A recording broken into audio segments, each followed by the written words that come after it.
right, let's dive into the world of Tulsi Gabbard. Yeah. We've got a whole bunch of sources here. Yeah, we do. Wikipedia, news articles. And some forum discussions, even. A real mix. Yeah. And we're going to try to unpack all of it. Yeah. Not just her, like, straight bio, Right. but really get into, like, why she's such a fascinating and polarizing figure. Absolutely. And there's a lot to unpack here. I mean, we're talking about a former congresswoman, presidential candidate, the first Hindu member of Congress, and the first Samoan American voting member of Congress. Wow. It's quite a story. Okay, so to like, really understand her, we got to start at the beginning, right? Yeah. Her early life seems pretty unique. Yeah. Homeschooled sometime at a girls' school in the Philippines. Mm-hmm. What stood out to you about her upbringing? Well, I think what's fascinating is the influence of her family. Yeah. Particularly their deep involvement with the Science of Identity Foundation, or SF. It's a Vaishnava, Hindu, and Bhakti yoga organization.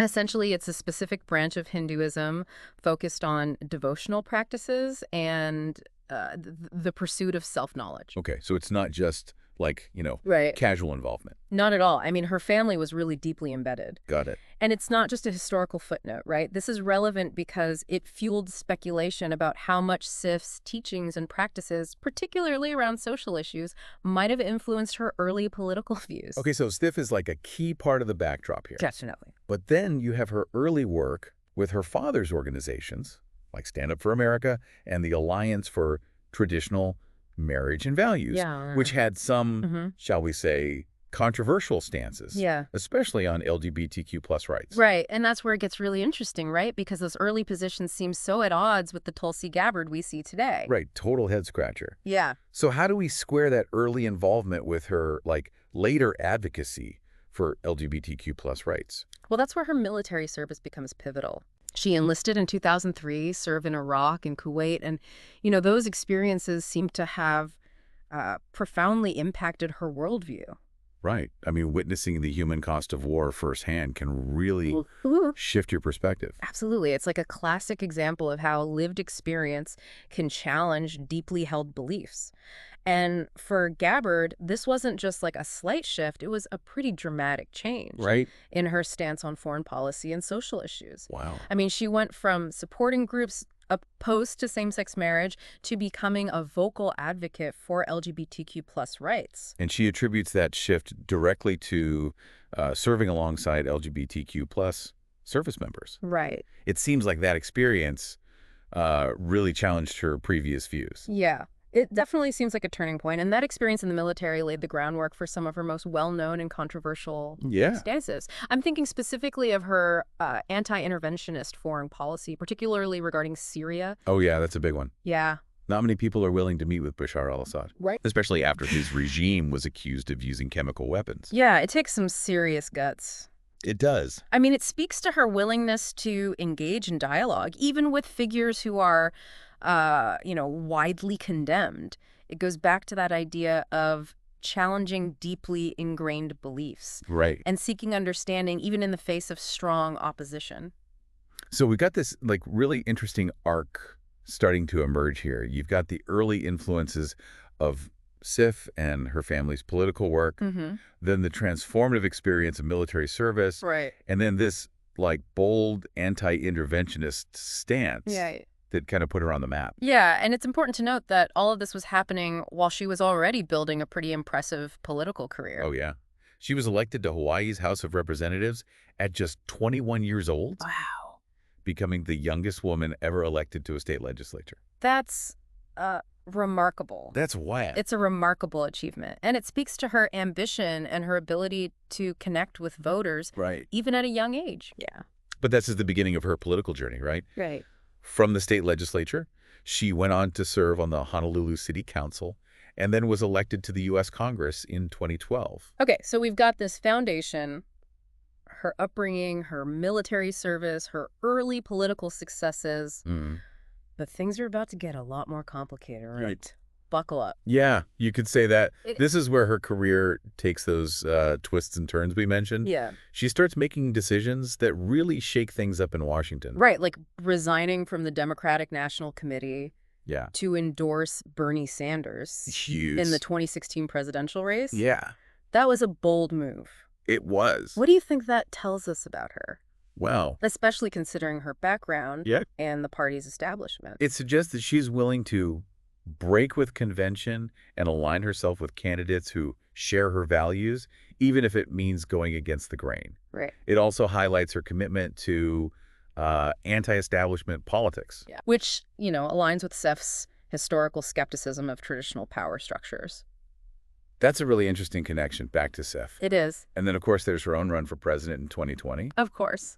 She didn't win, but she definitely made an impact. Yeah. Especially in those early debates. Absolutely. She challenged the status quo on issues like foreign policy and healthcare, forcing other candidates to address those issues head on. Right. And she wasn't afraid to take on her own party. Right. Which isn't surprising given her previous willingness to buck the Democratic establishment. And it's during that campaign that her past anti-LGBTQ plus views and her ongoing association with SIF become major points of contention. They did.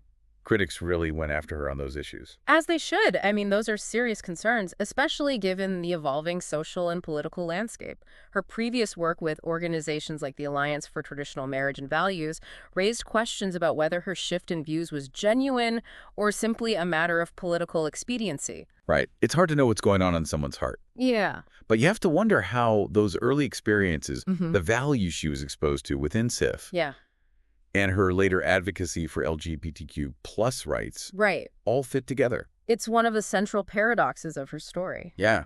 And it's something you have to grapple with as you try to understand her journey. Then just when you think you have her figured out, she leaves the Democratic Party in 2024, I know, endorses Donald Trump, and gets nominated by him for Director of National Intelligence. Talk about a political earthquake. I mean, it's almost impossible to reconcile those two figures. Yeah. Tulsi Gabbard, the progressive anti-war veteran, and Donald Trump, the populist firebrand. It's mind-boggling. It is. It makes you wonder, like, what is her end game here? I know. What do you make of that move? It's a real head-scratcher. Some see it as a cynical ploy for power, while others believe it's a genuine attempt to find common ground on issues like foreign policy. Right. It's hard to say for sure what her motivations are, but it's clear that she's not afraid to defy expectations and forge her own path. Yeah. It seems like with each step in her career, she's kind of pushing boundaries and challenging the established order. I think that's a great way to put it. She's a disruptor, for better or worse. Yeah. And her willingness to challenge the status quo, regardless of the consequences, is a defining characteristic. Okay, so we've covered a lot of ground here, but I think we need to circle back to SIF. Yeah. Because it seems to be this ever-present force in her life. It does. And honestly, it raises some red flags for me. Yeah. Especially given the allegations of secrecy and the potential for undue influence. Sure. What are your thoughts on that? It's certainly a source of concern. SIF has been described as a secretive group. Right. And some former members have alleged that it promotes homophobia and views Chris Butler as a godlike figure. Whoa. These allegations, if true, raise serious questions about the organization's values and its potential impact on Gabbard's political views. In those forum discussions we have, Yeah. there's a lot of talk about Gabbard's family being heavily involved with SIF, even beyond her parents. Right. Her husband's mother actually worked for Gabbard. Wow. And for a company owned by Chris Butler's wife. It's like this whole web of interconnected relationships. It's a tangled web indeed. It is. And it makes it difficult to dismiss the possibility that SIF has played a significant role in shaping Gabbard's political trajectory. Right, and it's not just about her family. Yeah. There are those forum posts about candidates with ties to SIF running for office in Hawaii, going all the way back to the 1970s. Wow. With the Independence for Godly Government Party. That's, It makes you wonder if there's like a coordinated effort to advance a particular agenda. Well, it's a valid concern, especially given SIF's historical skepticism of traditional power structures. And then there's the financial aspect. One article alleges that SIF has connections to a multi-level marketing company that has been accused of money laundering and operating as a pyramid scheme. Oh, wow. It's a serious allegation that raises questions about the organization's financial practices and its potential influence on political campaigns. So we have these allegations of secrecy, potential homophobia, political maneuvering, and financial impropriety. Yeah. It's a lot to unpack. It is. And it kind of casts a shadow over Gabbard's entire career. It certainly complicates things, and it underscores the importance of transparency and accountability, especially when it comes to the intersection of religion and politics. Gabbard, of course, has consistently denied being part of any SEF-led political initiative. Right. But the sheer number of connections and the allegations swirling around the organization make it hard to ignore the possibility that there's more to the story. It's like this puzzle where you keep finding more and more pieces, but you're not sure how they all fit together. Exactly. And that's part of what makes Gabbard such a compelling figure. Yeah. She defies easy categorization. Right. And her story is full of contradictions and unanswered questions. Speaking of contradictions, let's talk about her marriage to Eduardo Tamayo. Okay. They were childhood sweethearts, married young, but divorced just a few years later. Yeah. And then she kept his last name for a while. I know. Which is a pretty unusual move. It is. Especially for someone entering politics. Right. It's a fascinating detail that adds another layer of complexity to her story. And those forum posts you have, they mention Tamayo's family being involved with SIF as well. Really? His uncle was a longtime employee of the group. Yeah. And even helped run a SIF-affiliated school in the Philippines. It seems like every time we pull on a thread, it leads back to SIF in some way. It's like they're everywhere. It is. And it makes you wonder how much of Gabbard's life has been shaped by this organization, even indirectly. I mean, we know her immediate family is deeply involved. Yeah. And now we see that her ex-husband's family is connected as well. It's almost like this inescapable force. It's certainly a recurring theme. Yeah. And even though her marriage to Tamayo was relatively short-lived, those formative years and the connections to SIF through both families likely had some impact on her worldview. Right. It makes you wonder if it's even possible to fully separate herself from that influence, even if she wanted to. It's a valid question. Yeah. And it raises broader questions about the nature of belief systems and how they shape our identities, even as we evolve and change over time. It's a lot to think about. You do. But before we get too lost in the weeds here, I want to shift gears a bit and talk about something that really struck me. Okay. As I was going through these sources. Right. It's this idea of Gabbard as like a spiritual seeker. She talks a lot about her faith. She does. And how it guides her actions. Right. And it's not just empty rhetoric. I mean, she seems to genuinely connect with the principles of karma yoga and selfless service. Okay. Which she learned through her practice of Hinduism. Right. It's almost like she sees her political work as an extension of her spiritual practice. Right. And that's a pretty unique perspective in the world of politics. It is. Most politicians tend to shy away from overt displays of religious faith. Yeah, they do. But Gabbard embraces it. It's a refreshing change of pace, honestly, and it reminds us that these public figures are more than just their political positions. They have beliefs, values, spiritual journeys, all these things that contribute to who they are and how they navigate the world. It humanizes them in a way that's often missing in the political arena. I agree. And it makes me wonder if Gabbard's deep commitment to her spiritual practice, the very thing that has drawn so much scrutiny and suspicion, might actually be the key to understanding her seemingly contradictory political positions. That's an interesting thought. It's like we've been so focused on the external factors, the political maneuvering, and the SIF connections that we've overlooked the internal, the spiritual foundation that may be driving her actions. It's definitely something to consider. Okay, so we've covered a lot of ground here. You have. We've explored Gabbard's early life, her military service, her shifting political views, her controversial foreign policy stances, her complex relationship with SIF, and even her brief marriage to Eduardo Tamayo. He did. What stands out to you as we kind of pull back and look at the big picture? I think what strikes me is how her story defies simple narratives. Yeah. I mean, she's been called a progressive, a conservative, a traitor, a hero. It's like she's all over the place. She is. The truth is, she's all of those things and none of them. She's a walking contradiction, a blend of idealism and pragmatism, a spiritual seeker navigating the messy world of politics. It's like she's constantly evolving. Yeah. Shedding old skins, embracing new ones. Exactly. And that makes it difficult to pin her down, to put her in a neat little box. Which honestly is what makes her so fascinating. I agree. She keeps us guessing. She challenges our assumptions. Yeah. She forces us to confront the complexities of human nature. She does. And I think that's a valuable lesson in itself. I couldn't agree more. In a world that often demands simple answers and clear-cut heroes and villains, Tulsi Gabbard reminds us that the truth is rarely that straightforward. And sometimes embracing that complexity, that ambiguity, can lead to a deeper understanding of ourselves. Absolutely. And the world around us. It's like she's this puzzle you can never fully solve. Right. But it's the mystery that keeps you engaged. I agree. And speaking of puzzles, there's one more piece I think we should consider. Okay. Her spiritual side. Yeah. You mentioned how it guides her actions. Yeah.